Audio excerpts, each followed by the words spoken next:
பேயின்னு ஒண்ணு இல்லவே இல்லை அப்படின்னு சொல்றாங்க. இதை பத்தி உங்களோட கருத்து என்ன?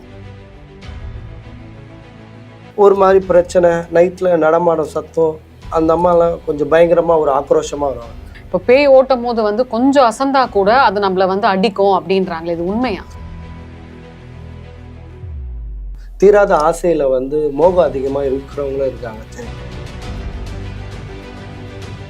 எங்க வீட்டாண்டெல்லாம் பாத்தீங்கன்னா வீட்டு வாசல்ல வந்து திடீர்னு ஏதோ ஒண்ணு அழுவும், சரசரன்னு போற மாதிரிலாம் இருக்கும். இப்ப யாராவது வந்து இப்போ ஒரு பொண்ணு வந்து இல்ல ஒரு பையனோ வந்து எனக்கு வந்து ஒரு பொண்ணு கொடு, நான் வந்து அனுபவிக்காம செத்துட்டேன் அப்படின்லாம் சொல்லி கேட்டிருக்கா? மோகினின்றது இருக்கு. மோகினிக்கு வந்து யாரை பிடிக்கும்னு பாத்தீங்கன்னா ஆண் மகன்களை தான். அதாவது இந்த காம பார்வை அதிகமா தோணும். அதுக்குனாலதான் அது மோகினின்றது, அந்த மோகம் ஆசைகள் அதிகம். ஹாய், ஹலோ, வணக்கம் மக்களே, வெல்கம் டு ஜெம் டிவி. இன்னைக்கு நம்ம கூட வந்து பாத்தீங்கன்னா பால் முனீஸ்வரன் இருக்காங்க. வணக்கம். வணக்கம். ஆக்சுவலா இந்த பேய் ஓட்டுறதுலாம் உங்களுக்கு நம்பிக்கை இருக்கான்னு நான் கேட்கவே கூடாது. ஏன்னா உங்களோட ப்ரொஃபஷன் பாத்தீங்கன்னா பேய் ஓட்டுறது தான். பட் இப்போ வந்து இருக்கிற சமுதாயம் பாத்தீங்கன்னா வந்து அதெல்லாம் உருட்டு, அதெல்லாம் வந்து யாரும் வந்து நம்பக்கூடாது, பேயின்னு ஒண்ணு இல்லவே இல்லை அப்படின்னு சொல்றாங்க. இதை பத்தி உங்களோட கருத்து என்ன? அதாவது பாத்தீங்கன்னா பேய் இருக்கா இல்லைன்னா கண்டிப்பா இருக்கு. அதான் நிறைய வீடியோல சொல்லியிருப்பேன். கடவுள்னு ஒருத்தர் இருக்காருன்னா பூதங்கள் எல்லாமே இருக்கு. ஏன்னா கடவுள்கிட்ட வந்து வழிபடுற பேய் பூதங்களும் இருக்கு, சரிங்களா? அந்த மாதிரி நிறைய விஷயங்கள் இருக்கு. பட் அது மட்டும் இல்லாம பேய் வந்து இருக்கா இல்லையா நீங்க கேட்குறீங்க. என்கிட்ட சவால் விட்டவங்க நிறைய பேர் வந்து என்கிட்ட தோத்தும் போயிருக்காங்க. உன்னால பேயை காட்ட முடியுமா, பேய் இருக்கான்ட்டு. அந்த மாதிரி அவங்க பின்னாடி தொடர்ந்து வர ஆத்மாக்கள், அந்த மாதிரி விஷயம்லாம் வந்து என்கிட்ட ரியலா நடந்து சொன்னவங்களும் இருக்காங்க. ஒரு ஒரு பதிவுல பாத்தீங்கன்னா உங்களோட வீடியோல வந்து ஒருத்தவங்க கேட்டிருக்காங்க, சில பேர் கமெண்ட்ஸ் எல்லாம் போட்டிருக்காங்க, நீங்களே பேய் மாதிரி இருக்கிறீங்க, அப்படி இருக்கும்போது நீங்க பேய் எதுக்குங்க ஓட்டணும், உங்களை பார்த்தாலே பேய் ஓடிடும் அப்படின்றாங்களே, எப்படி நீங்க இதை பாக்குறீங்க? அது வந்து நான் எதுவுமே சொல்ல விரும்பலை. ஏன்னா அவங்கவுங்களுக்கு தெரிஞ்சா போதும். நான் எல்லாருக்கும் வந்து உத்தம யோகிய அப்படின்னு நான் சொல்லிட்டு ப்ரூவ் பண்ணின்னு இருக்கணும்னு எனக்கு அவசியம் கிடையாது. என்கிட்ட வந்தால் எந்த ஒரு பிரச்சனையும் பாதிப்பும் இல்லாமல் என்னால் முடிஞ்ச அளவுக்கு நான் சரி பண்ணி நான் கொடுத்துட்ருக்கேன், சரிங்களா? எல்லாரும் பேய் ஓட்டுறேன்னு சொல்றாங்க. ஆனா பேய் ஓட்டுறது அப்படின்னு பார்க்கும்போது அதுல நிறைய விஷயங்கள் இருக்கு. கர்ணம் தப்புனா மரணம் அப்படின்னு சொல்லுவாங்க இல்லையா? இப்போ பேய் ஓட்டும் போது வந்து கொஞ்சம் அசந்தா கூட அது நம்மள வந்து அடிக்கும் அப்படின்றாங்களே, இது உண்மையா? கண்டிப்பாக. இப்போ பார்த்தீங்கன்னா ஒரு இடத்துல ஒரு பேய் ஓட்ட போகிறோம்னா சும்மா ஒரு பணம் தராங்க, அந்த ஆசைக்கோ இல்லை நம்ம மேலே சாமி இருக்குது, அருள்வாக்கு இருக்குது, அந்த அம்மா வந்து பார்த்துக்கோ அப்படின்லாம் போயிட்டு சில பேர் உட்காந்து பண்ணாங்க. அது ரொம்ப தப்பு. ஏன் தப்புன்னு சொல்கிறேன்னா, எங்களாலேயே வந்து பார்த்திங்கன்னா எல்லா நேரமும் கண்ட்ரோல் பண்ண முடியாது. ஒரு நேரம் இல்லைனாலும் ஒரு நேரம் வந்து நம்மளோட நினைவுகளும் நம்மளோட எண்ணங்களும் சிதறடிக்க வைக்கும், சரிங்களா? அது மட்டும் இல்லாமல் சில பிரச்சனை சூழ்நிலையும் நம்ம வீட்டில் இப்போ அந்த பேய் ஓட்ட போகிறோமா, நம்ம வீட்டில் எதனா ஒரு பிரச்சனை நடக்கும், இல்லை போகும்போதே நம்மளுக்கு வந்து வழிகளில் பல தடங்கள் இடையூறுகள் நடக்கும். அதே மாரி தான் தாண்டி போனோம். அது மட்டும் இல்லாமல் நாங்கள் போகும்போது நம்ம தெய்வங்கள் வழிபாட்டில் வந்து பார்த்தீங்கன்னா சாமி கிட்ட லெமனை வச்சு உத்தரவாதம் கேட்டக்கப்புறம் போன்னு சொன்னக்கப்புறம் தான் நாங்கள் போய் அந்த பேயை ஓட்டுவோம். இல்லைன்னா நாங்கள் போக மாட்டோம். கட்டு கட்டிட்டு தான் உட்கார முடியும், இல்லைன்னா வந்து ரொம்ப கஷ்டம் அப்படின்வாங்க. என்ன மாதிரியான கட்டு கட்டிட்டு ஒரு பேய் ஓட்டுற அந்த சடங்குல நீங்கள்லாம் உட்காருவீங்க? அதாவது பார்த்தீங்கன்னா இப்போ நம்ம இங்கேருந்து போகிறோமா, நம்ம போகிற வண்டிக்கு முதல்ல கட்டு போடணும். வண்டிக்கு, வாங்கினது, அது டூ வீலரில் போகிறோமோ இல்லை ஆட்டோவில் போகிறோமோ இல்லை பஸ்ஸில் போனால் கூட நம்ம சேஃப்டி பொருள் எதுன்னு போடலாம் அந்த வண்டிக்கு. ஏன்னா நம்மளை போக விடாமல் சில தடங்கள் ஆக்க செய்யும், சரிங்களா? இப்போ நம்ம ஒரு இடம் போகும்போதே வந்து பார்த்திங்கன்னா நம்ம வீட்டுக்கு முதல்ல ஒரு கட்டு போட்டு போயிடணும்.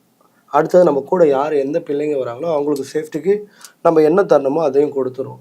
அது மட்டும் இல்லாமல் அங்கே போனோடனே அங்கே இருக்கிறவங்க யாரும் வரக்கூடாதுன்ட்டு அங்கே ஒரு கட்டு போடுவோம். இந்த மாதிரி கட்டுகள் 3 வகை கட்டுகளை போட்டக்கப்புறம் தான் அவங்கள உட்கார வச்சு பேய் சக்கரம்னு ஒன்று இருக்குது. பேய் சக்கரமா? ஆமாம், சக்கரத்துலேயே பேய்க்குன்னு ஒரு சக்கரம் இருக்குது. அதை போட்டால் தான் அந்த வசியத்தில் வந்து உட்காந்த உடனே அந்த ஸ்டார் மாதிரி ஒரு சக்கரம் போட்டு சூளம் மாதிரி வரைவாங்க. வரைஞ்சிட்டு உட்கார வச்சுட்டு என்னென்ன சாங்கியம் என்னென்ன பொருள் வைக்கணுமோ, இந்த வெத்தலைப்பாக்கு, வாழைப்பழம், லெமன், பூசணிக்காய், இந்த மாதிரி பொருளை வச்சு மந்திரம் சொல்லி வர வச்சு இது பண்ணுவோம்.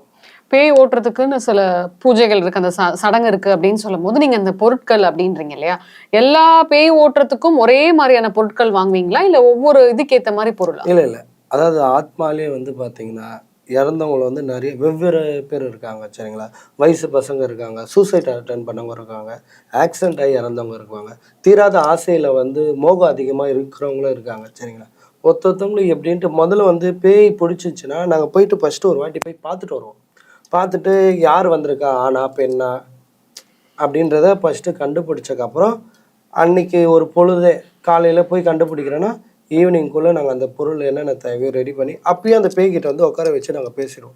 உனக்கு என்னென்ன வேணும்ன்ட்டு. அப்போது இதெல்லாம் கொடுத்தா போகிறேன்னு சொல்லும். அப்போ அதுக்கேற்ற மாதிரி வாங்கிட்டு உட்கார வச்சு அதுக்கிட்ட பேசிட்டு இனி இங்கே வரக்கூடாதுன்னு சொல்லிட்டு தான் அந்த பானையிலையோ இல்லை அந்த கட்டை பொம்மை இல்லை அந்த மரப்பாச்சி பொம்மை இந்த மூணுத்தில் எதனா ஒன்றுத்தில் அதை அடக்கி இல்லை அவங்க உச்சி முடி எடுத்து ஆணி மரத்தில் போயிட்டு ஆணியில் அடிச்சுட்டு வருவோம். இல்லையா சுடுகாட்டில் போய் புதைச்சிட்டு வருவோம். இந்த மாதிரி ஒவ்வொரு விஷயங்கள் இருக்குது. அதாவது இந்த பேய்க்கு இதுதான்னு கிடையாது.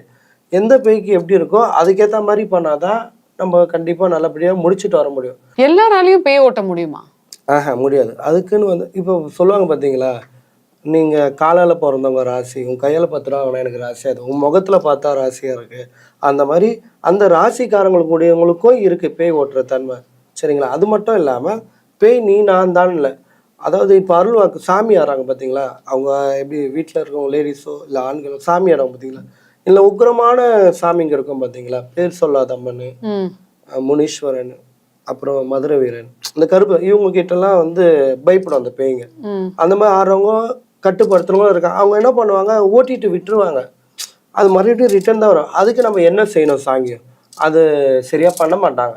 அதனால ஓட்டுறவங்களும் இருக்காங்க. அது எப்படி ப்ராப்பராக ஒரு விஷயம் பண்ணணும் அந்த மாதிரி பண்ண மாட்டாங்க. ஏன்னா அவங்க மேலே அருள் சாமி வரவே அவங்களுக்கு என்னன்னு அதை மட்டும் ஓட்டி விட்டு போயிடுவாங்க. ரிட்டர்ன் திரும்பி அவங்க பின்னாடி போனதும் இருக்கு. எல்லார் மேலேயும் பேய் பிடிக்குமா? ஏன்னா மக்களோட கருத்து என்ன அப்படின்னு பாத்தீங்கன்னா, நம்ம பெரியவங்க கூட சொல்லுவாங்க, பயப்படுறவங்க மேலதான் வந்து சட்டுன்னு பேய் ஏறும், தைரியமா இருக்கவங்களை வந்து பேய் ஒண்ணுல எதுவுமே ஏறாதுன்றாங்க. இதெல்லாம் உண்மையா? அப்படிலாம் கிடையாது. ஏறும் ஏறும் இவங்க அவங்க எல்லாம் கிடையாது. என்னை பொறுத்த நேரம் காலம் எல்லா மீடியாக்களையும் சரி இப்போ வரைக்கும் சரி, நம்மளுக்கு நேரம் சரியில்லைன்னா எந்த டைம்ல எப்படி வரும்னு நம்மளுக்கு தெரியாது. பேர் சொல்லாதவங்க அப்படின்னு சொன்னீங்க இல்லையா, அந்த இதை வச்சே கூட ஒரு சில பேர் சொல்லுவாங்க, பால் கவுச்சிக்கு ஏஜ் அட்டன் பண்றாங்க அப்படின்னா அந்த மாதவிடாயோட அந்த ரத்த ஸ்மெல்லுக்கு இதுக்கெல்லாம் கூட வந்து பேய் பிடிக்கும். அந்த பேர் சொல்லாத அம்மன், அதாவது பேர் சொல்லாத அம்மன் வந்து பாத்தீங்கன்னா காட்டேரி அம்மன், இருச்சி அம்மன்னுவாங்க. சில பேர் காட்டேரி அம்மனு இருச்சி அம்மன்னுவாங்க. இவங்கள வச்சுதான் நிறைய பேர் சாங்கியம் செய்வாங்க. சரிங்களா? அது பேய் ஓட்டுறதா இருக்கட்டும், திருமண வாழ்க்கை தடையா இருக்கட்டும். அது மட்டும் இல்லாமல் காளின்றவங்களையும் வச்சு நல்லதுக்கு செய்கிறவங்களும் இருக்காங்க, கெட்டதும் செய்கிறவங்களும் இருக்காங்க. அதாவது ஒரு மாந்திரிக வழின்னு பார்த்தீங்கன்னா நான் மாந்திரிகவாதியே இப்போ அதில் கிடையாது. ஒரு ஆன்மீக ஒரு அருள்வாக்கு சொல்கிறவங்க ஒரு விழிப்புணர்வு கொடுக்கும், இந்த விஷயம் பண்ணுங்க, இது நடக்கும், இதனால். அதனால நாங்களாம் மந்திரவாதி ஒரு மாந்திரிகெல்லாம் கிடையாது. மாந்திரிகவாதின்றவங்க வெளில முதல்ல காமிச்சிக்க மாட்டாங்க. புரியுதுங்களா? அந்த மாதிரி இருச்சி அம்மன்ன்றவங்களை வழிபட்டா சில குடும்பத்துக்கு ஆகாது, சில குடும்பத்துக்கு ஆகும். இப்போ எங்கள் வீட்டில் நாங்கள் இருச்சி அம்மனு காட்டேரி அம்மனை கும்பிட்றோன்னா பக்கத்து வீட்டுக்கு இல்லை அந்த தெருவில் இருக்கவங்களுக்கு செட் ஆகாது. ஒரு மாதிரி பிரச்சனை, நைட்டில் நடமாடும் சத்தம், அந்த அம்மாலாம் கொஞ்சம் பயங்கரமாக ஒரு ஆக்ரோஷமாக வருவாங்க. அதனால வந்து காட்டேரி அம்மா வந்து ரொம்ப வீட்டு இல்ல இடத்துல கும்பிட மாட்டாங்க. இந்த ஒதுக்கு போகிற இடம், இந்த வயல், இந்த மாதிரி இடத்துல, அந்த கூவம் போகிற இடம், இந்த மாதிரி இடத்துல தான் கும்பிடுவாங்க. ஒரு சின்ன சந்தேகம், ரோட்டோரத்துல நிறைய பேருக்கு பாவம் படுக்கிறதுக்கு வீடு கூட இருக்காது. நிறைய பேரோட வாழ்வாதாரம் என்ன அப்படின்னு பாத்தீங்கன்னா ரோட்டோரத்திலே தான் இருப்பாங்க. ஆனா அவங்களுக்கெல்லாம் பேய் பிடிக்கிறது இல்லையே. கரெக்டான கேள்வி நீங்க சொல்றீங்க. ஆனா உண்மையிலே அது மாதிரி நடந்து வந்தவங்களும் இருக்காங்க, நிறைய பேர் இருக்காங்க. சரிங்களா? அவங்ககிட்ட நான் இன்ன வரைக்கும் எதுவுமே வாங்கினதும் கிடையாது. அந்த மாதிரி செஞ்சுட்டு தாண்டிட்டு போனவங்களும் இருக்காங்க. இந்த கார்பரேஷன் பொது சேவை செய்யறாங்க பார்த்தீங்களா, துப்புரவு பணியாளர்கள், அவங்களுக்கு பேய் பிடிச்சி வந்தவங்களும் என்கிட்ட இருக்காங்க. சரிங்களா? அதான் சொல்றேன் பார்த்தீங்களா, இவங்க அவங்களுக்கெல்லாம் கிடையாது. யாருக்கு அவங்கெல்லாம் வந்து ரியலாவே பார்க்கக்கூடிய தன்மையும் இருக்கும் அவங்களுக்கு. இந்த ரோட்டோரம் படுத்துன்னு இருக்காங்க பார்த்தீங்களா, எதுவுமே இல்லாம இருக்கிற இடத்துலயே வாழ்ந்துன்னு சாப்பிட்டுன்னு கொண்டுன்னு இருக்காங்க பார்த்தீங்களா, அந்த இடத்துலயும் நிறைய போறது வரதெல்லாம் அவங்களுக்கும் தெரியும். வேற வழி இல்ல, அந்த இடம் தான் உங்களுக்கு, அந்த இடம் போறதுக்கு இடம் இல்ல. கண்டிப்பா. அப்ப அதுக்கோசம் அவங்க பயந்துன்னு போக முடியாது. என்னன்னா நம்மளுக்கே ஒண்ணுமே இல்லை அப்படின்ற ஒரு கட்ட அமைப்புலயும் ஒரு தைரியத்திலயும் இருக்காங்க. இப்போ வழி அப்படின்னு சொல்லும் போது இன்னொரு ஒரு கேள்வி, இந்த சுடுகாடு இருக்கு இல்லையா, இந்த சுடுகாடு பக்கத்துலலாம் கூட வந்து நிறைய ரெசிடென்ஷியல் ஏரியா இருக்கும், வீடுங்கள்லாம் இருக்கும். அந்த இடத்துல நாங்களே போய் பர்சனலாக நிறைய பேர்கிட்ட கேட்டிருக்கோம். அவங்க சொல்லுவாங்க, நைட்ல 12 மணிக்கு மேல 12லேருந்து 2க்குள்ள செம்மையா பயமா இருக்கும். எங்க வீட்டாண்டெல்லாம் பாத்தீங்கன்னா வீட்டு வாசல்ல வந்து திடீர்னு ஏதோ ஒன்று அழுவோம், சரசரன்னு போற மாதிரிலாம் இருக்கும். அந்த ரெசிடென்ஷியல் ஏரியால இருக்க ஒரு 10 வீட்டுல எல்லாருமே சொல்றாங்க. ஏன்னா பேக் சைடே சுடுகாடு. அப்படி இருக்கும்போது வந்து அந்த மாதிரி ஏரியாங்கள்ல நைட்ல ஆனா டிஸ்டர்ப் பண்ணாது அப்படிங்கிறாங்க. அந்த மாதிரி தான் நம்ம இரும்பு பொருள் எடுத்துட்டு போனா அந்த ஆத்மாவுக்கு பிடிக்காத ஒரு விஷயம் இருக்கும் பாத்தீங்களா. இந்த இரும்பு, இந்த ஆன்மீக பொருள் பாத்தீங்கன்னா, இந்த சாமி பொருள், அந்த மாதிரி விஷயம்லாம் கண்டிப்பா இப்ப நீங்க சொன்ன மாதிரி இந்த ராகவரான் சார் படம் வந்து பாத்தீங்கன்னா, இந்த போட்டோ, பெரிய ஷூவு, இந்த மாதிரிலாம் வச்சு பண்றாங்க பாத்தீங்களா. எதனால பேய்க்கு இது எதுவுமே பிடிக்காது.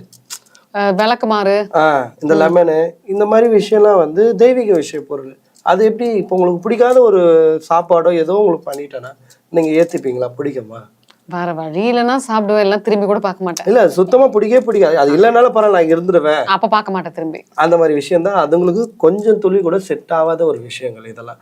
இந்த இரும்பு சுத்தி, அப்புறம் இதெல்லாம் எங்க வைக்கலாம்னு பாத்தீங்கன்னா, நம்ம வீட்டு பேக் சைடு கேட் இருக்கு பாத்தீங்களா, கொல்லை பக்கம் கேட், கொல்லை பக்கம் இல்ல, முன்னாடி என்ட்ரன்ஸ் ஆமா கதவு திறக்கிறோம் பாத்தீங்களா, அந்த மாதிரி அச்சுறுத்துற கனவுகள் நம்மள பயமுறுத்துதுன்னா அந்த கதவு பேக் சைடு வந்து ஒரு இரும்பு லாடோ, அது மாதிரி இரும்பு சம்பந்தப்பட்ட பொருள் வச்சோன்னா நம்மளுக்கு அதை வந்து தொல்லை பண்ணாது.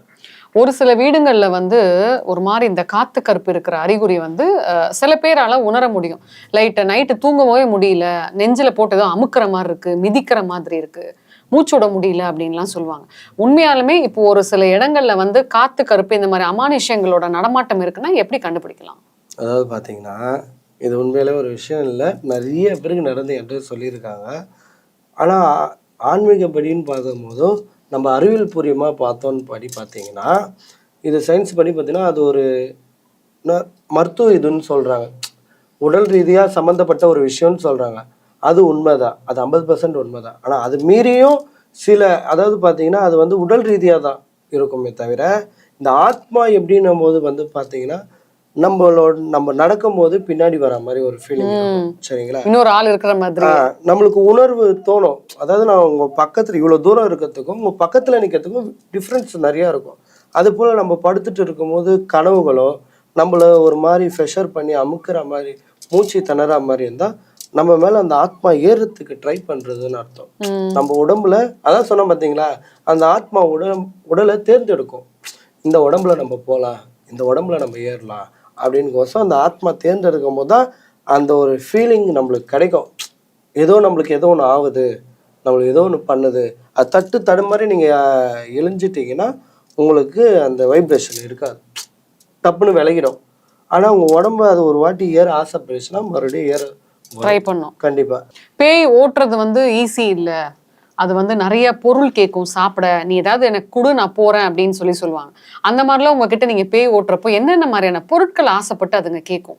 என்கிட்ட வந்து பார்த்தீங்கன்னா சுருட்டு கேட்டிருக்கு, அப்புறம் வந்து பார்த்தீங்கன்னா ஸ்வீட் கேட்டிருக்காங்க, அப்புறம் மல்லிப்பூ கேட்டிருக்காங்க, பிரியாணி, சரக்கு, இந்த மாதிரி பொருள்லாம் நிறைய பேர் கேட்டு. அப்போ என்ன பண்ணுவீங்க? அதெல்லாம் வாங்கி கொடுப்பீங்களா இல்லை ஏதாவது ஏமாத்துவீங்களா? இல்லை இல்லை, கண்டிப்பாக. அதாவது இது மட்டும் இல்லாமல் தவிர்க்க முடியாத விஷயம் என்னன்னா காவு கேட்கும். அதாவது எனக்கு எதனா உயிர் பலி கொடுன்னு அந்த கோழி கேட்கவங்க. அப்புறம் அந்த டைமுக்கு நம்ம வாங்க முடியாத சூழ்நிலை மறந்துருக்கலாம், இல்லை நம்ம வாங்கி வச்சாலும் ஒரு வாயிலா ஜீவனை எப்படி இது பண்ணுதோ நம்மளோட பிளட்டு கூட கொடுக்க சொல்லுவோம். அந்த மாதிரி விஷயங்களும் பண்ணலாம். ஓ, அந்த காவுக்கு பதிலா பிளட்டை கொடுத்துருவோம். ஆமாம், ரத்தம் கொடுக்கலாம், அது பின்ன வச்சு குத்திட்டு ரத்தம் கொடுக்கலாம். ரொம்ப டஃப் எல்லாம் கொடுக்குங்களா பேய்? இப்போ சிலதெல்லாம் சட்டுன்னு ஓடிடும், சிலது ரொம்ப நேரம் ஆகும் ஓட்டுறதுக்கு இல்லையா? அந்த மாதிரி உங்களுக்கு ஏதாவது டஃப் கொடுத்துருக்கிறது ஏதாவது ஞாபகம் இருக்கா? நிறைய இருக்கு. ஏதாவது 1-2 ஷேர் பண்ணுங்க. அதாவது பார்த்தீங்கன்னா மலையனூரில் ஒரு பூஜை வேலைக்கோசம் நாங்கள் போயிட்டுருக்கோம். போயிட்டுருக்க வழியில் வந்து பார்த்தீங்கன்னா பேசிட்டோம், இங்கேருந்து நாங்கள் பொருள் எடுத்துகிட்டு மலையனூர் போகிறோம், ட்ராவலிங் பண்ணிகிட்ருக்கோம். சரிங்களா, ட்ராவலிங் பண்ணும்போதே வந்து பார்த்தீங்கன்னா ஃபஸ்ட்டு எங்களுக்கு விபத்து நடந்துகிட்ருக்கோம். ஏன்னா நான் 3-4 கட்டு சொன்னேன் பார்த்தீங்களா, அந்த கட்டு வண்டி கட்டு நான் போடலை. ஞாபக யோசனை சிந்தனை எல்லாமே சேஃப்டி ஆகிட்டோன்னு ஒரு நம்பிக்கை எனக்கு, அதனால் கொஞ்சம் அலட்சியமாகிட்டோம். சரிங்களா, அதில் நாங்கள் மரணம் நேர்ந்திருக்கலாம். சரிங்களா, எங்கள் உயிரே போயிட்டுருக்கோம். அதையும் மீறி தாண்டி போயிட்டு மேல் மலையனூரில் போயிட்டு அந்த குளத்தங்கரை இருக்குது பார்த்தீங்களா, அங்கே தான் நாங்கள் உட்காந்து பூஜை செய்வோம். அந்த இடத்துல வந்து பார்த்தீங்கன்னா ஒரு 12 மணிக்கு தான் ஸ்டார்ட் பண்ணுறோம். காற்று, அதாவது அந்த கற்பூரம் ஏற்றும் போது காற்று அடிக்குது, அலை மோதுது பயங்கரமாக. அதையும் மீறி மலையனூர் அம்மனை வேண்டிக்கின்னு நாங்கள் செய்கிற பூஜை எந்த ஒரு தடங்களும் இருக்கக்கூடாது அப்படின்னு சொல்லிட்டு கற்பூரம் எல்லாமே ஊதுபத்திலாம் ஏற்றிட்டோம். ஆனால் அங்கே ஒரு என்ன விஷயம்னா, ஒரு ஆத்மா மட்டும்தான் இருக்குன்னு நம்ம நினைப்போம், அங்கே ஏகப்பட்ட ஆத்மா அங்கே இருக்கும் மலையனூரில். ஏன்னா மலையனூரில் வந்து எல்லாமே பேய் ஓட்டுறது, கழுப்பு எடுக்கிறது, இந்த மாதிரி சம்மந்தப்பட்ட சூனியம், பில்லி, காற்று, இந்த மாதிரி விஷயங்கள்லாம் நிறைய நம்மளை தொல்லை பண்ணுவாங்க வந்து.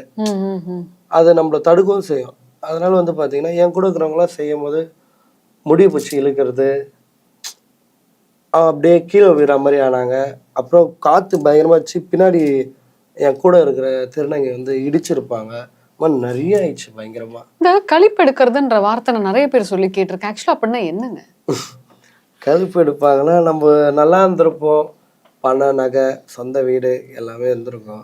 உடம்பு நிலை சரியில்லாமல் ஆக்குறது, ஒரு ஆளை ஒல்லியாக்குறவங்களும் குண்டாக்கி காட்டுறது, உருவத்தை திணிக்கிறது, இந்த மாதிரி விஷயங்கள் தான் கழிப்பு போன்ற விஷயங்கள் செஞ்சு உங்களுடைய உருவம் மாதிரி ஒரு மைதா மாவில் அரிசி மாவில் பொம்மை பிடிச்சி மரத்தில் அதுக்கு தேவையான பொருளை வச்சு உங்களை உட்கார வச்சு சக்கரம் போட்டு அதுக்கான தேவையான சக்கரத்தை போட்டு சாங்கியம் செஞ்சு எடுப்போம். அப்போ தான் நீங்கள் உங்கள் பழைய நிலைமைக்கே திரும்பி வருவீங்க. அதெல்லாம் ஏன் பண்ணணும் அப்படி?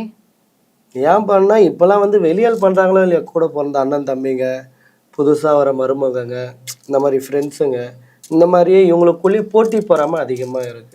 இந்த மாதிரி ஆளுக்குள்ளேயே நீங்கள் இவங்க பண்ணி வச்சுக்கிறாங்க. இப்போ தீராத ஆசையோட நிறைய பேர் இறந்து போயிடுறாங்க இல்லையா? இறந்து போகும்போது வந்துட்டு ஒரு சில பேர் காவு கேட்பாங்க, அப்படி இப்படின்லாம் சொல்றீங்க. இப்போ யாராவது வந்து இப்போ ஒரு பொண்ணு வந்து இல்லை ஒரு பையனோ வந்து எனக்கு வந்து ஒரு பொண்ணு கொடு, நான் வந்து அனுபவிக்காம செத்துட்டேன் அப்படின்லாம் சொல்லி கேட்டிருக்கா? இல்லை, அந்த மாதிரி விஷயம்லாம் கேட்கும் போது நீங்க எப்படி ஏமாத்தி தசை திருப்புவீங்க? அதாவது பார்த்தீங்கன்னா கேட்கறது எல்லா விஷயத்தையும் கொடுத்துட முடியாது, சரிங்களா? குழந்தைங்களை கேட்கும் நரபலி, அது மாதிரிலாம் இருக்குது. ஆக்ரோஷமான விஷயங்கள்லாம் இருக்குது. அதுக்கு நம்ம அதை கேட்கறதெல்லாம் நம்மளால கொடுத்துட முடியாது. அதுக்கு என்ன தேவையோ அதை செஞ்சுட்டு அதுக்கு மேலே மந்திரமோ எங்ககிட்ட இருக்கிற பொருட்களை வச்சு நாங்கள் எடுத்துருவோம். இப்போ பேய் ஓட்டுற போது சில பேர் வந்து அசால்ட்டா எடுத்துருவாங்க. ஓட்ட தெரியாதவங்களை பத்தி பேசுறேன். ஓட்டிட்டு அதை எங்க கொண்டு போய் விடுறதுன்னு தெரியாது. எங்கேயாவது போய் போட்டு வந்துருவாங்க, அதை திருப்பி வேற யாரும் இல்லாத ஏறிக்கும். அந்த மாதிரி வந்து உங்களுக்கு ஏதாவது இன்சிடென்ட் நடந்திருக்கா? கண்டிப்பாக நிறைய பேர் வந்து சொல்லியிருக்காங்க, அங்கே போனோம், இவ்வளோ பணம் கொடுத்து செலவு பண்ணோம், எந்தெந்த கோயிலுக்கோ இட்டுன்னு போனோம், ஒன்றுமே நடக்கலை, அங்கே போகிறோன்னுச்சு, எங்கள் எதிர்க்க தான் சாங்கியெல்லாம் செஞ்சாங்க, ஆனால் பார்த்தா மறுபடியும் அதே சூழ்நிலை தான் வந்தது சாமி அப்படின்னு. சரிம்மா நீங்கள் இட்டுன்னு வாங்கன்னு சொல்லி இந்த மாதிரி கிளியர் பண்ணி 45 பேர் நான் ரெடி பண்ணி கொடுத்துருக்கேன். அப்பா, சரிங்களா? பேய் பிடிச்சி மறுபடியும் திரும்பி அவங்க மேலேயே வந்து நான் வெளில எடுத்து விட்டுருக்கேன். அந்த மாதிரி 45 பேர் இருக்காங்க என்கிட்ட. இப்போ பேய் ஓட்டுறீங்கன்னா அதெல்லாம் கொண்டு போய் எங்க விடுவீங்க? எந்த இடத்துல போய் அவங்களெல்லாம் வந்து சேர்ப்பீங்க? அதான் சொல்கிறேன் பார்த்தீங்களா, ஆக்ரோஷமானங்கிறவங்களாம் வந்து இந்த யாருமே இந்த காட்டு சைடு, இந்த வயல்நாட்டு அந்த மாதிரி சைடில் வந்து பார்த்தா சென்னையில் இருக்கோம். இப்போ நம்ம அந்த சைடு போக முடியாது. இப்போ அந்த மாதிரி இருக்கிற இடத்துல அந்த மாதிரி இடத்துல செய்யலான்னு சொல்கிறேன். இப்போ நம்ம இங்கே எங்கேயும் பண்ண முடியாத ஒரு சூழ்நிலை வந்து பார்த்திங்கன்னா அது அந்த பாலஞ்ச இடங்கள்லாம் இருக்கும் பார்த்தீங்களா, அந்த மாதிரி இடத்துல போயிட்டு ஆணியில் அடிக்கிறது, ஆணியில் அடிச்சிடும். இதனாலதான் பால் அடிச்ச வீட்டு பக்கம் யாரும் போயிடாதீங்கன்றாங்களா? ஆமாம், அதான் உண்மை. ஐயோ, சரி நான் ஒண்ணு கேக்குறேங்க. சில பால் அடிஞ்ச வீட்டாண்டதான் வந்து நிறைய பேர் வந்து ட்ரிங்க்ஸ் பண்றது எல்லாம் வந்து பசங்க எல்லாம் உட்காந்து அரட்டை அடிக்க, அவங்களெல்லாம் பேய் பிடிக்காதா? யாருங்க சொன்னா? இப்ப பசங்க சொல்றாங்க சிவன் பொருள் அடிச்சா இது, அப்படிலாம் ஒண்ணுமே கிடையாது. அவனுக்கு அது போதை, சரிங்களா? அந்த டைம்ல வரவங்கிறலாம் இல்லை, கண்டிப்பா இருக்கும், பின்னாடி இருக்கும். அவனுக்கு அது அறியாம, அது தெரியல, பேய் ஆகுது இதுவாகுது நம்ம பார்த்துக்கலான்ட்டு கண்டிப்பா இருக்கும். ஏன்னா நீ எடுத்துட்டு போற பொருள், அதான் சொன்ன, பேய்ங்க எல்லாத்துக்குமே ஆசைப்படும். சரக்கு, இந்த கறி, மீன், இந்த மாதிரி விஷயங்கள்லாம். அவங்கெல்லாம் போற டைம் பார்த்தீங்கன்னா நைட்டு 12-1 மணி வரைக்கும் இருக்க மாட்டாங்களே. புரியுதுங்களா? ஒரு இடத்துல ஆள் நடமாட்டம் ரொம்ப பேர் இருந்தாங்கன்னா அந்த இடத்துல பேய் இருக்காது. ஆள் நடமாட்டம் இல்லாம இருந்தாதான் அந்த இடத்துல நம்ம புதுசா போனா கண்டிப்பா பேய் இருக்கும். ஏன்னா அந்த இடத்த அது மட்டும்தான் ஆக்கிரமிக்கும், வேற யாருமே சேர்க்காது உள்ள. ஓகே, உண்மையாலுமே அப்ப பால் அடிச்ச வீட்டாண்டு பேய் இருக்கும் கண்டிப்பா. அப்போ சில பேர் இந்த கடல்ல எல்லாம் ஏதோ போயிட்டு போடுறாங்களேங்க, அதெல்லாம் என்னது? ஒன்று பேர் ஒருத்தவங்க பார்த்தீங்கன்னா அஸ்தி கரைப்பாங்க, ஒருத்தவங்க பார்த்தீங்கன்னா பூஜை செய்வாங்க, ஒருத்தவங்க பார்த்தீங்கன்னா சாமியை வச்சு வழிபட்டு பீச்சில் அந்த சாமி சிலைங்கள் இருக்கும் பார்த்தீங்களா, அதை குளிப்பாட்டி ஒரு பூஜை மாதிரி போட்டு எடுத்துகிட்டு வரவங்க வச்சுருக்கிறவங்களும் இருக்காங்க. ஒரு தனி நபர் மேல ஒன்றுக்கும் மேற்பட்ட நிறைய ஆத்மாக்கள் ஏறதுக்கு வாய்ப்பு இருக்கா? ஒரு 4-5 பேர், 3-4 பேர் ஏறலாங்க. ஐயோ, கண்டிப்பாக ஏறும். இந்த 40-50 பேர்லாம் சொல்கிறாங்களே, அதெல்லாம் சுத்த போய் அவ்வளோ பேர்லாம் ஏறாது. ஆனா 4-5 ஏறுமா? ஆமா, அதெல்லாம் உண்மை. அதுலேயே வந்து பார்த்தீங்கன்னா இப்போ நம்மளுக்கு ஒருத்தவங்க பிரச்சனை பண்ணுறாங்க ஆவாதவங்க பார்த்தீங்கன்னா எல்லாத்தையும் அனுப்புவாங்க. ஜின்னு, குட்டி சாத்தான், ஏவல், இந்த மாதிரி விஷயத்தெல்லாம் திணிப்பாங்க. அப்போது அந்த விஷயத்த நம்ம கிளியர் பண்ணுறதோட செத்த ஆத்மாங்களையும் அமுச்சு விடுவாங்க. இப்போ பேய் வந்து ஒருத்தர் பிடிச்சாலும் இன்னொன்று பிடிக்கும். இப்ப போய் ஓட்டிட்டு வந்துட்டு எனக்கு ரெண்டாவது பேய் பிடிக்காது சொன்னாலாம் நடக்க கண்டிப்பா பிடிக்கும். அதை ஓட்டுற தன்மையில இருக்கு. இப்போ பேய் ஓட்டும் போது உங்களுக்கு என்னென்ன பிரச்சனைகள் வரும்? எனக்கு வந்து வீண் சண்டைங்க வரும். என் கூட இருக்கவங்க மூலியமாவே எனக்கு சண்டைங்க வரும், பிரச்சனை வரும். அது இல்லாம பூஜை பண்றவங்க கூடயும் சண்டை வரும். நான் ஒரு இடத்துல பொருள் வாங்க போவோம், அந்த பொருள் இல்லாமையே போயிடும். அதை தேடி கண்டுபிடிக்கணும். நான் இந்த பொருள் இதுக்கு தான் வாங்கி வச்சிருப்பேன். அதில் எப்படியாச்சும் அது கரெக்டாக வாங்கி காசு கொடுத்து ரெடியாக வச்சிருப்பேன். அங்கே போய் பிரிக்கும் போது அந்த பொருளே இருக்காது. அன்னத்துக்கு ஓடி போய் வாங்கணும். இந்த மாதிரி பொருள் எடுத்துலாம் விளையாட்டுலாம் காட்டும். நம்ம வந்து நிறைய பேர் சொல்லுவாங்க மோகினி எல்லாம் இருக்கும். அது இந்த மோகினின்றது வந்து குறிப்பிட்டு இந்த ஆண்கள் மேலதான் வந்து ஏறும். புரியுதுங்களா? மோகினி பிசாசுனா என்ன? மோகினினா ஒரு அழகான பெண், ஒரு அழகான தேவதை கூட சொல்லலாம். மோகினி சொல்லினே போலாம். அதுல நிறைய வகைகள் இருக்கா? மோகினியில நல்லதும் இருக்கு, கெட்டதும் இருக்கு. இந்த நல்லது வந்து எதுக்கு யூஸ் பண்ணுவாங்க? நல்ல ஒரு அபிப்பிராயமான விஷயம். அவங்களாம் வந்து பாத்தீங்கன்னா கடவுள்கிட்ட இருப்பாங்க, நல்ல மோகினிங்க. அது படம்லாம் பார்த்துருப்பீங்களே, அந்த மாதிரிதான். நான் பார்த்த மோகினி வந்து அண்டாக்குள்ள கால் அடியில நெருப்புல விட்டுட்டு சமைக்கவங்க. அதெல்லாம் பழைய படம். அதெல்லாம் உண்மையிலே ரியலா அதான் நான் சொன்னேன் பாத்தீங்களா. ஒரு படம்னா சும்மா கிடையாது, எல்லாமே நடக்குதுதான். கற்பனைன்றது எல்லாமே நம்ப முடியாத விஷயம் தான். இந்த பறக்கிறது தாவறது தான், இந்த மாதிரி விஷயம்லாம் உண்மையில நடந்த ஒரு விஷயம் தான். மோகினின்றது இருக்கு. மோகினிக்கு வந்து யாரை பிடிக்கும்னு பாத்தீங்கன்னா ஆண் மகன்களை தான் பிடிக்கும். அது ஏன் அப்படி? தீராத ஆசையால அவங்க இதுவா இருந்தாங்க. அவங்களுக்கு மோகம் அதிகம்னுவாங்க. அதாவது ஆசை 30 நாள், மோகம் 60 நாள் பார்த்தீங்களா. மோகினிக்கு அளவுக்கு அடங்காத ஒரு ஆசை, கற்பனைகள்லாம் அதிகம். அதாவது நம்ம ஒரு பொருள் வாங்கணும்னு நினைச்சோன்னா வாங்க முடியாத சூழ்நிலை இருந்தாலும் பொறுமையா வாங்கிக்கலான்ற ஒரு தன்மையும் மனப்பக்குவம் நம்ம கிட்ட இருக்கு. ஆனா மோகினிக்கு அப்படி கிடையாது. இந்த பொருளை அடையணும்னு நினைச்சிட்டுச்சுன்னா அந்த ஒரு நொடி, அந்த ஒரு நிமிஷம், அந்த கணமே அதோட செயலை காட்ட ஆரம்பிச்சிடும். இப்போ மோகினி வந்து ஒரு ஆண் மகன் மேல ஏறுது அப்படின்னா அவங்கள போட்டு உருக்கி எடுத்துருது. எல்லாமே பண்ணுங்க. என்னென்ன பண்ணும்? அதாவது பாத்தீங்கன்னா ஒரு மோகினி நம்மளை பிடிக்குதுன்னு வந்து பாத்தீங்கன்னா நம்ம கூட யாரோ இருக்கிற ஒரு ஃபீலிங் வரும் முதல்ல, சரிங்களா. அது மட்டும் இல்லாம நல்ல ஒரு வாய்ஸ், ஒரு அழகான ஒரு பெண்ணு எப்படி நம்ம கிட்ட பேசும். ஆனா பின்னாடி யாரும் இருக்க மாட்டாங்க, நம்ம கிட்ட பேசும். தம்பின்னு கூப்பிடும், இப்போ இங்கே வாப்பான்னு கூப்பிடும். ஆனால் பின்னாடி யாரும் இருக்க மாட்டாங்க, திரும்பி தான் பார்க்கக்கூடாது அந்த டைமுக்கு.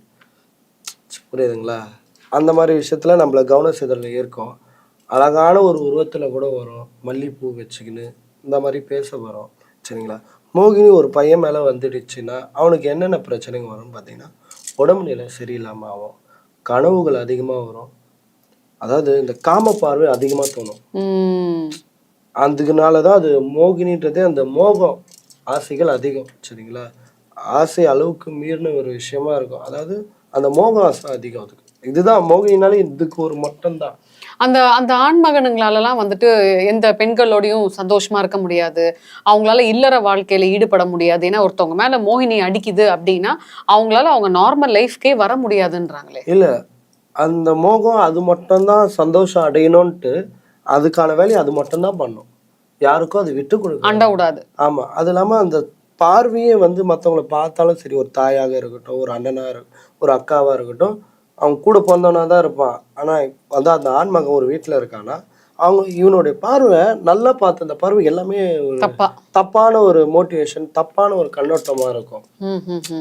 ஆனா அது அவனுக்கு தெரியும், அக்கா, நம்ம அம்மா, நம்ம தங்கச்சின்ட்டு. ஆனா அந்த மோகினி பண்ற வேலைகள் அத்தனையும் அப்படி இருக்கும். ஆனா அது அவனா பண்ண மாட்டான், அவனை அறியாம அதை பண்ண வைக்கும். இப்போ மோகினி அப்படின்னாலே வந்து இந்த மாதிரின்னு சொன்னீங்களே, சில பேர் இந்த மாதிரி மோகினியை வச்சு சில மந்திரங்கள் சொல்லி வசியமே பண்ணுவாங்க அப்படின்றாங்களே. அது உண்மைதான். அதாவது பாத்தீங்கன்னா மோகினிக்கு என்னென்ன விஷயங்கள் தேவைன்னு பாத்தீங்கன்னா ஒரு விஷயமும் தேவைப்படாது. அதுக்கு ஆசை இருந்ததுன்னா அதுவே வந்து அது எந்த இடத்துல இருக்குதோ அதுக்கான அந்த ஆள் நடமாட்டம் இருக்கிற இடத்துல போய் அந்த ஆசையை எடுத்துக்கும், சரிங்களா. இப்போ எனக்கு மோகினி வேணும் அப்படின்னு பார்த்தீங்கன்னா எனக்கு எதுக்கோசம் வேணும், ஒரு வேலை விஷயமாவோ இல்லை ஒருத்தவங்களை கெடுக்கணும்னு நினச்சனால்தான் அந்த மோகினி வசியத்தை நான் பயன்படுத்தி அவன் நல்லா இருக்கணும், நல்லா இருக்கக்கூடாத விஷயத்துக்கு நான் அனுப்ப முடியும். இந்த மாதிரி விஷயத்துக்கும் மோகினிங்க கட்டுப்படும். அந்த மோகினிக்கு நம்ம என்ன செஞ்சு கொடுக்கணும்னா தேவையான பொருளுக்கு அதை கொடுத்துட்டோம். என்ன பொருள்? அது பார்த்தீங்கன்னா இந்த பூரி, கொய்யா பழம், இந்த மாதிரிலாம் கட் பண்ணிட்டு ஒரு இடத்துல ஓரமாக போட்டுடணும், சரிங்களா. நம்ம பொருள் மல்லிகைப்பூ இதெல்லாம் கொடுத்தோன்னா அது நம்மளுக்கு வசியமாயிடும். ஏன் மோகினி பிசாசு அப்படின்னாலே கம்பல்சரி மல்லிப்பூ ஆசைப்படுதுங்க? அவன் வந்து அதான் பார்த்தீங்கன்னு சொன்னா அழகு, அழகுலயும் அழகு, அப்பேற்பட்ட அழகு தான் அந்த மல்லிப்பூக்கு ஈடாகுவான். அந்த வாசனைக்கும் சரி. மல்லினா எப்படி இருக்கும் நீங்க சொல்லுங்க? பார்க்க அழகா. என்ன கலரு? வெள்ளை கலர். மோகினி அதுவும் வெள்ளை புடவை தான் கட்டிட்டு வருது. அதுவும் வெள்ளை, இதுவும் வெள்ளை. சரிங்களா? அது ரெண்டுமே சேர்ந்தாதான் மோகினி, இல்லைன்னா மோகினி கிடையாது. இந்த மோகினின்றது ஏவறாங்கல்ல, ஒருத்தவங்களுக்கு வந்து வசியம் பண்ணி விடுறாங்களா, அது எந்த இடத்துல வச்சு பண்ணுவாங்க? அதாவது பார்த்தீங்கன்னா பூஜை பண்றவங்களுக்கு அவங்கவுங்க இல்ல இடத்துல இருந்தும் பண்றவங்களும் இருக்காங்க. மாந்திரிக இடத்துல இருந்து பண்றவங்களும் இருக்காங்க. இல்லை எனக்கு மோகினியே கிடைக்கலன்னா இந்த மாதிரி ஓட்டி விட்ட இடத்துல, அந்த இல்லாத இடத்துல, அந்த காலி மைதானம், அந்த பாலறிஞ்ச பில்டிங்கு, இந்த மாதிரி விஷயங்களும் அங்கே எங்கன்னா 1-2 இருக்கும், கண்டிப்பா இருக்கும். அந்த இடத்துல போயிட்டு பூஜை பண்ணி வசியம் பண்ணி இட்டுன்னு வந்து அவங்க என்ன பிரச்சனையோ என்ன கோரிக்கையோ யாருக்கு என்ன செய்ய போறாங்களோ அங்க அமுச்சு விடுவாங்க. மோகினியை நீங்க கூப்பிட்டு வசியம் பண்றதுக்கு என்னென்ன பண்ணுவீங்க? நீங்க கூப்பிட்டா எப்படி அது வருது? அதுக்கான இப்ப உங்களுக்கு தேவையான ஒரு பொருள் நான் தரேன், நீங்க வந்து தானே ஆவீங்க. புரியுதுங்களா? அது மாதிரி அதுக்கு தேவையான பொருளும் அதுக்கு தேவையான மந்திரங்களும் சொன்னாதான் அது வந்து நம்ம கிட்ட பேசும், இல்லைன்னா பேசாது. ஓகே, இப்போ ஒருத்தவங்க மேல வந்து மோகினி வசியம் இருக்கு அப்படின்னா அது எப்படி ஓட்டுவீங்க? மோகினி வசியம் வந்து பாத்தீங்கன்னா அதே மாதிரி மோகினிக்குன்னு ஒரு சக்கரம் இருக்கும், சரிங்களா? அந்த சக்கரத்தை போட்டு மோகினியை வர வச்சு அந்த ஆள் மேல, அந்த தம்பி மேல வந்திருக்கான் அந்த பையன் மேல வர வச்சு உட்கார வச்சு பேசிட்டு மோகினி தன்னால வரும். ஒன்று இறைச்சிக்கு ஆசைப்பட்டு வரும், ஒன்றுத்துக்கு அந்த காம வெறியில வந்திருக்கும். அந்த மாதிரி விஷயத்துல இருந்து எங்களுக்கு தெரிஞ்சிடும் முன்னாடி இந்த ஒரு காரணத்தோட தான் இந்த பையன் மேல இந்த மோகினி வந்திருக்கு, அப்போ அதுக்கு என்ன பொருள் தேவை அப்படின்னு கேட்போம். அதாவது மோகினி வெட்டும் போது அதாவது 100% ஆண்களுக்கு தான் வரும், பெண்களுக்கு ரொம்ப ரேர், சரிங்களா? அதனால வந்து அந்த ஆண்மகன், புரியுதுங்களா, அவங்களுடைய தன்மையை எடுத்து அதுக்கு கொடுத்து அந்த முறத்துல வச்சு பொம்மை செஞ்சு அமுச்சு விடுவோம். அதாவது குறிப்பிட்ட வயசு இருக்கா? வயசு பசங்களை தான் பிடிக்குமா? வயசு பசங்களை தான் பிடிக்கும் 100%. இல்ல அங்கிள்ஸ் எல்லாம் கூட பிடிக்குமா? வயசு அறியாத பசங்க, அதாவது ஒரு டீனேஜ்னு இருக்கும் பார்த்தீங்களா, இந்த 18, இந்த 25, 30க்குள்ள 40 வயசு பிடிச்சவங்களும் இருக்காங்க. அது வந்து ரொம்ப ரேர். இப்போ நார்மலாவே உடம்பு முடியாம போற பசங்களும் இருக்காங்க. அப்ப நீங்க எப்படி கண்டுபிடிப்பீங்க? இல்ல வீட்டுல இருக்கவங்க எப்படி கண்டுபிடிப்பாங்க இவங்க மேல மோகினியாலதான் இவங்க உடம்பு இருக்குது? அதாவது பாத்தீங்கன்னா என்னதான் ஒரு தாயாக இருந்தாலும் சரி, ஒரு தகப்பனா பசங்க வந்து சொல்ல அச்சப்படுறாங்க, பயப்படுறாங்க. புரியுதுங்களா? இப்போ ஒரு தவறான விஷயத்த என் தாயார்கிட்ட நான் எப்படி சொல்லுவேன்? அதாவது என் உடல் ரீதியா ஒரு பிரச்சனை, ஆசைதான். மோகினிக்கு ஆசை அளவுக்கு மீறினதாச்சு, கடல் மாதிரி ஆசை இன்னும் அதிகம். இப்ப நீங்க ஒருத்தவங்களை மோகினி பிசாசை ஓட்டிடுறீங்கன்னு வைங்களா, அவங்களுக்கு ஏதாவது சொல்லுவீங்களா இப்படி இப்படி இருக்கணும் அப்படின்னு ஏதாவது சொல்லி கொடுத்து அனுப்புவீங்களா திருப்பி ஏறாம இருக்க? கண்டிப்பா. பூஜை முடிஞ்ச கையோட வந்து பாத்தீங்கன்னா 3 நாள் கழிச்சு சில தாயத்து தகடுகள் பொருள்லாம் கொடுப்போம், வீட்டுல வச்சு வழிபடணும். சில பொருள் சாப்பிட வைத்து கொடுப்போம், அது சாப்பிடணும். சாமி கும்பிட சொல்லுவோம் நல்லா, ஏன்னா சாமியெல்லாம் கும்பிட முடியாது அவங்களால. அந்த மாதிரி விஷயம்லாம் சொல்லி இந்த மாதிரி இருங்க இனி வராது அப்படின்ட்டு. ஓகே, ரொம்ப அருமையா சொன்னீங்க மோகினியை பத்தி. நன்றி.